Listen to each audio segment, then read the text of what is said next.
Welcome back to another session of Social Science. I am Kavita here to present the next concept from Unit 3 Ancient Civilizations of India.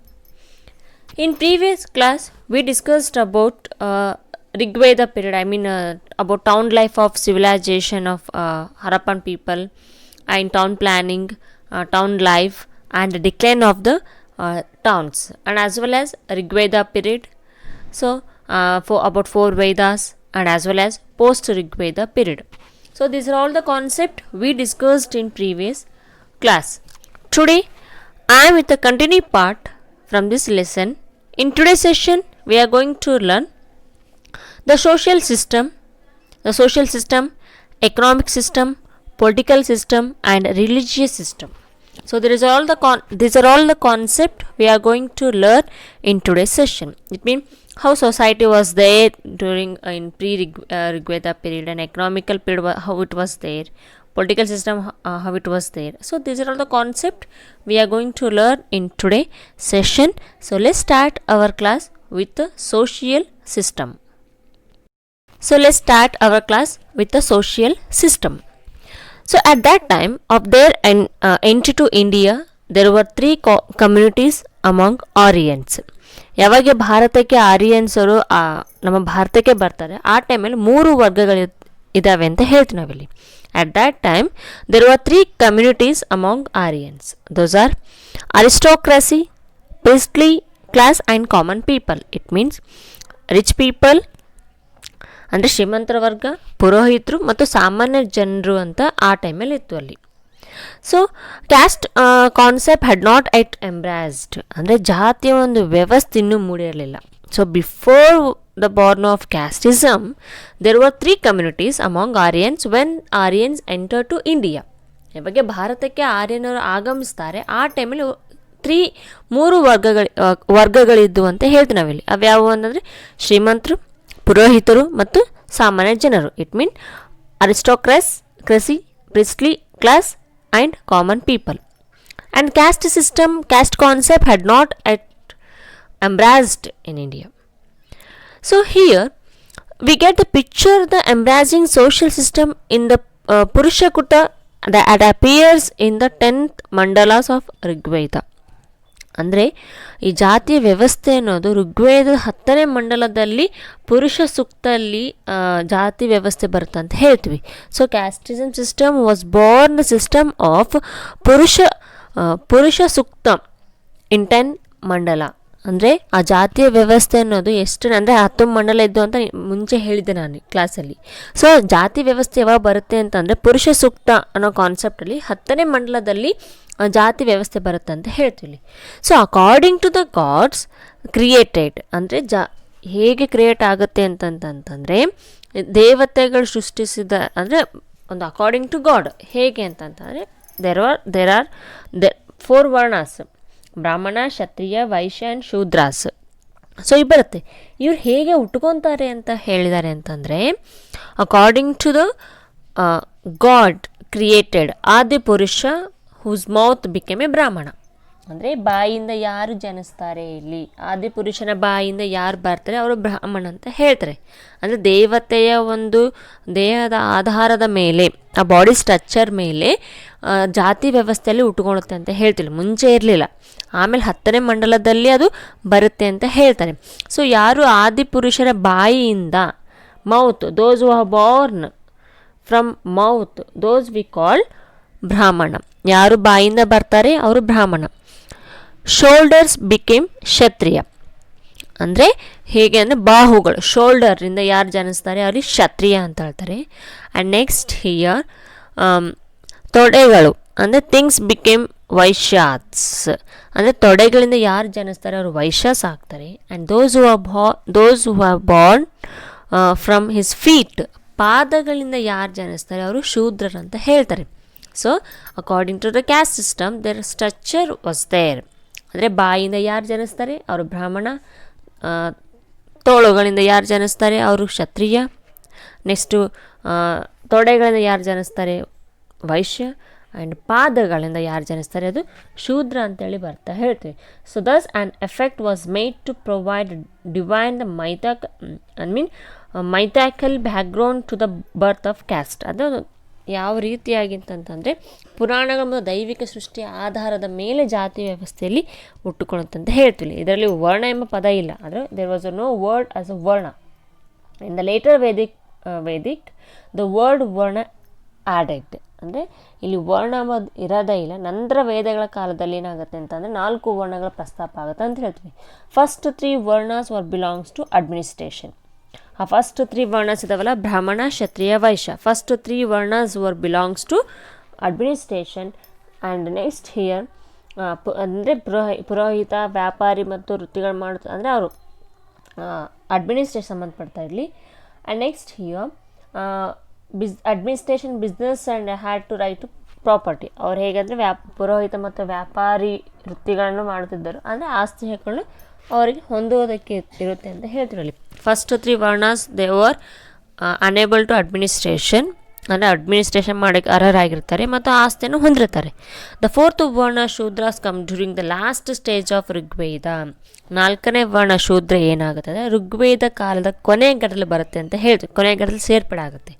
The local tribe groups like Dasyu, Pani, Dasa from this ಶೂದ್ರ ವರ್ಣ. ಅಂದರೆ local tribal ಗ್ರೂಪ್ಸಲ್ಲಿ ಶೂದ್ರದಲ್ಲಿ ಯಾರ್ಯಾರು ಬರ್ತಾರೆ ಅಂತಂತಂದರೆ Dasyu, Pani, Dasa. So this is the concept about social system. But here Aryans it mean the entire tribal ಇರ್ತಲ್ಲಿ ಹೇಳ್ಬೋದು. First 3 varnas ಹೇಗೆ ಅಂತಂದರೆ they were dominating.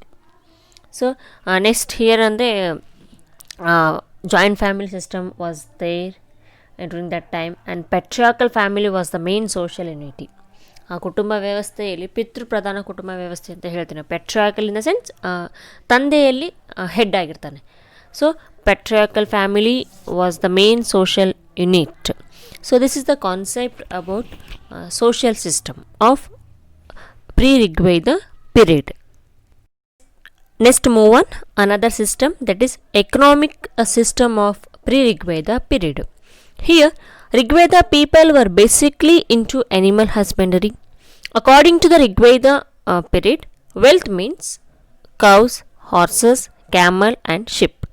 ಏನಾಗುತ್ತೆ ಅಂತಂದರೆ ಋಗ್ವೇದ ಕಾಲದಲ್ಲಿ ಒಂದು ಆರ್ಥಿಕ ವ್ಯವಸ್ಥೆ ಹೇಗಿತ್ತು ಅಂತಂದರೆ most of the people of that time they are busy in animal husbandry. ಅವರ ವೃತ್ತಿ ಏನಾಗಿತ್ತು ಅಂತಂದರೆ ಪಶು ಸಂಗೋಪನೆ ಮಾಡೋದೇ ಆಗಿರುತ್ತೆ ಇಲ್ಲಿ. So according to Rigveda period ಅವ್ರಿಗೆ ಸಂಪತ್ತು ಅಂದರೆ ಯಾವುದು? ಸಂಪತ್ತು ಅಂದರೆ ಹಣ ಅಷ್ಟೇ ಇಲ್ಲ, ಅವ್ರ ಸಂಪತ್ತು ಅಂದರೆ ಯಾವ್ಯಾವ ಅಂತಂದರೆ wealth means cows, horses, camel and ship. The still cultivated land was considered as part of the wealth. Even cultivated land also considered as a part of the wealth. Next here then there were not aware the uses of iron. ಇಲ್ಲಿ ಹೆಂಗೆ ಅಂತಂದರೆ ಅವರು ಪಶುಸಂಗೋಪನೆ ಮಾಡ್ತಾಯಿದ್ರು, ಹಾಗೆ ಅದ್ರ ಜೊತೆಗೆ ಸಂಪತ್ತು ಅಂತಂದರೆ ಅವರಿಗೆ ಒಂದು ಎನಿಮಲ್ಸ್ ಆಗಿರ್ತವೆ, ಅದ್ರ ಜೊತೆ cultivable land was a part of the wealth. And next here, during of the pre-Rigveda period, the people of that time, they were not aware of the uses of iron. ಅಂದರೆ ಕಬ್ಬಿಣದ ಒಂದು ಬಗ್ಗೆ ಅವ್ರಿಗೆ ಗೊತ್ತಿರಲಿಲ್ಲ. pre-Rigveda period ಯಾವುದೋ ಒಂದು ವಸ್ತುಗಳ ಬಗ್ಗೆ ಗೊತ್ತಿರಲಿಲ್ಲ ಅಂತಂದರೆ they were not uses of iron.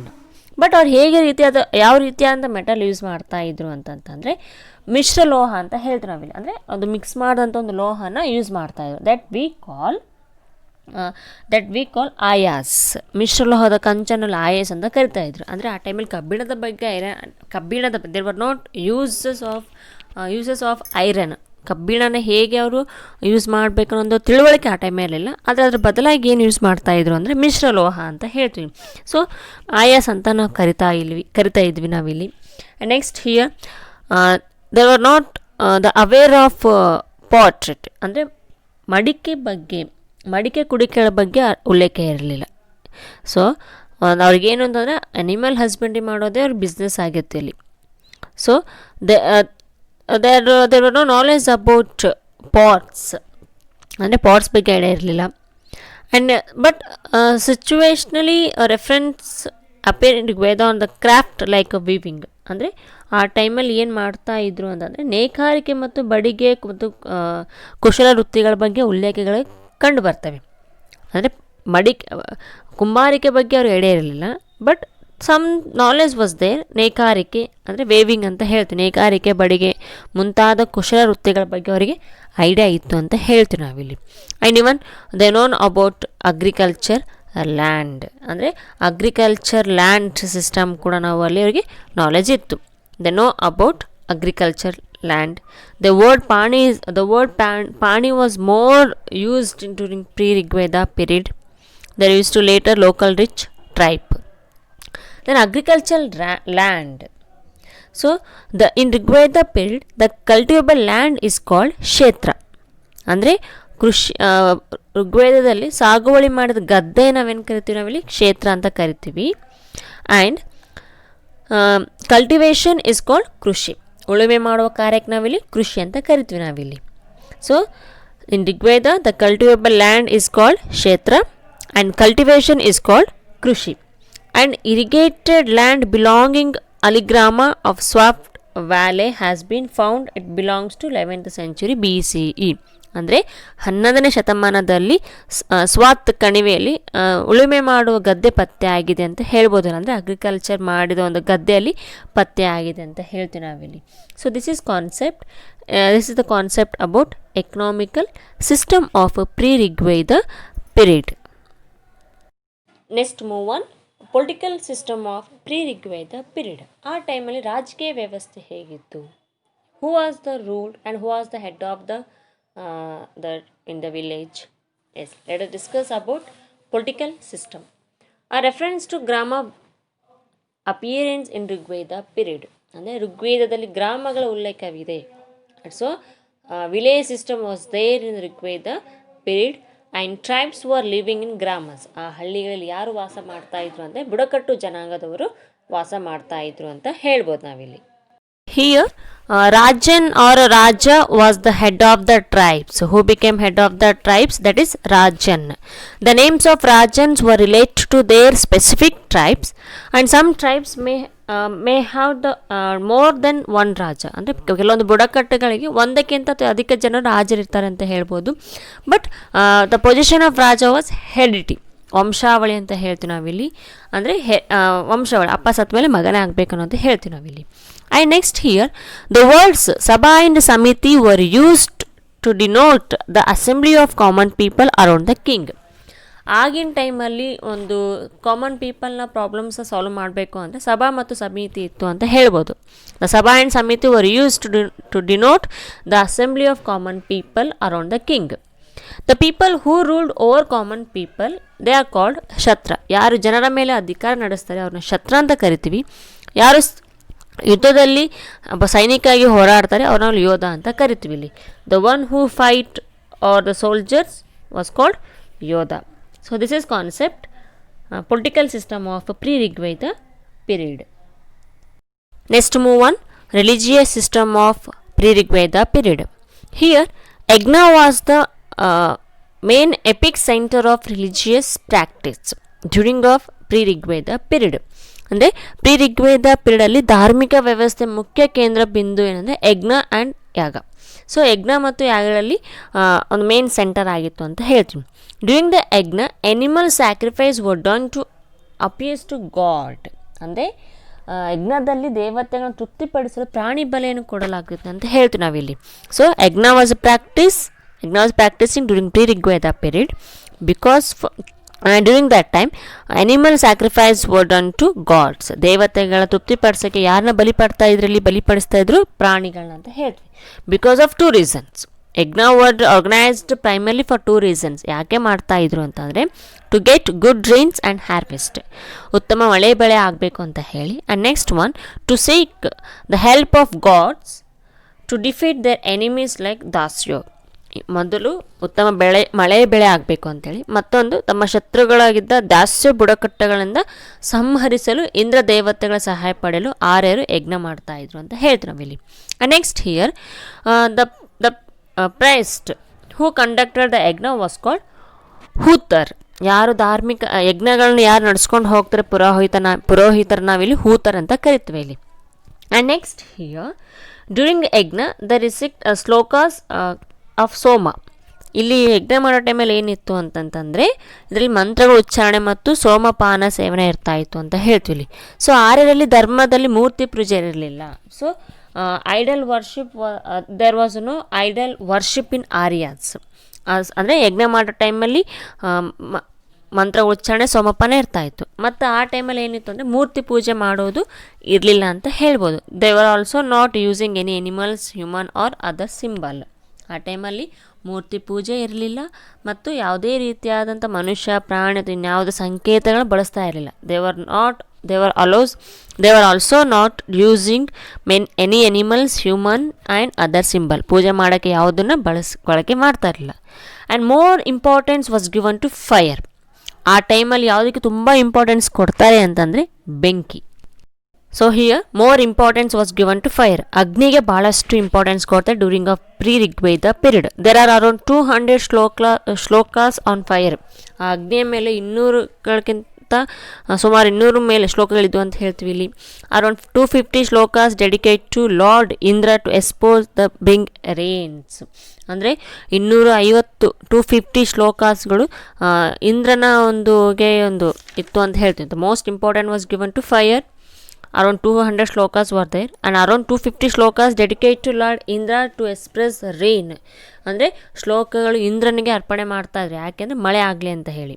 And next here ಅಲ್ಲಿ ವಿಷ್ಣುವಿನ ಅದ್ರ ಬಗ್ಗೆ ಇಂಪಾರ್ಟೆನ್ಸ್ ಇರಲಿಲ್ಲ ಆ ಟೈಮಲ್ಲಿ. Only lord Indra. So lord Indra was more importance here and Vishnu had not gain more prominence then. ಅಂದರೆ ಆ ಟೈಮಲ್ಲಿ ವಿಷ್ಣುವಿನ ಬಗ್ಗೆ ಭಾಳಷ್ಟು ಇರಲಿಲ್ಲ. ಯಾರ ಬಗ್ಗೆ ಇತ್ತು? ಇಂದ್ರನ ಬಗ್ಗೆ ಇತ್ತು ಅಂತ ಹೇಳ್ತೀವಿ ನಾವಿಲ್ಲಿ. At the latest stage Rudra appear as a Shiva. ಕೊನೆಯ ಹಂತಿನಲ್ಲಿ ಏನಾಗುತ್ತೆ ಅಂತಂತಂದರೆ ಇಲ್ಲಿ it means at last stage Shiva is most important here, but first here Indra, but Vishnu had not gained more importance, and the latest stage Rudra was most important as a Shiva in Rigveda period. So next here nododadre navilli when the hold of priestly class was insignificant during the early Rigveda period, reference to minor god of cultivation as a Kshetrapati ಅಂತಂದರೆ ಇಲ್ಲಿ ಋಗ್ವೇದ ಪ್ರಾರಂಭದಲ್ಲಿ ಒಂದು ಏನಾಗುತ್ತೆ ಅಂತಂದರೆ ಇಲ್ಲೇನಾಗುತ್ತೆ ಅಂತಂತಂದರೆ ಋಗ್ವೇದ ಪ್ರಾರಂಭದಲ್ಲಿ ಹಂತದಲ್ಲಿ ಪುರೋಹಿತರ ಬಳಕೆ ಭಾಳಷ್ಟು ಕಡಿಮೆ ಇರುತ್ತೆ. ಅಲ್ಲಿ ಉಳುಮೆ ಮಾಡಿದ ಕಿರುದೇವತೆಗೆ ನಾವಿಲ್ಲಿ ಕ್ಷೇತ್ರಪತಿ ಅಂತ ಹೇಳ್ತೀವಿ. ನೇಗಿಲ ದೇವಿಗೆ ಸೀತಾ ಅಂತ ಕರಿತೀವಿ. ಮನೆಯ ಕಿರುದೇವತೆ ನಾವಿಲ್ಲಿ ವಾಸ್ತೋಷಪತಿ ಅಂತ ಹೇಳಿ ಸಾಮಾನ್ಯ ಜನರ ಧರ್ಮದ ಕುರಿತು ಒಂದು ಇಂಪಾರ್ಟೆನ್ಸ್ ಕೊಡ್ತಾರೆ ಇಲ್ಲಿ. And here when the hold priestly class was insignificant during the early Rigveda period, the god cultivation we call Kshetrapati, god plough deva Sita and minor house called Vastoshpati are found. So this is the concept about religious system. By this concept today we have completed another session of social science. So till then keep watching the video. Thank you and have a nice day.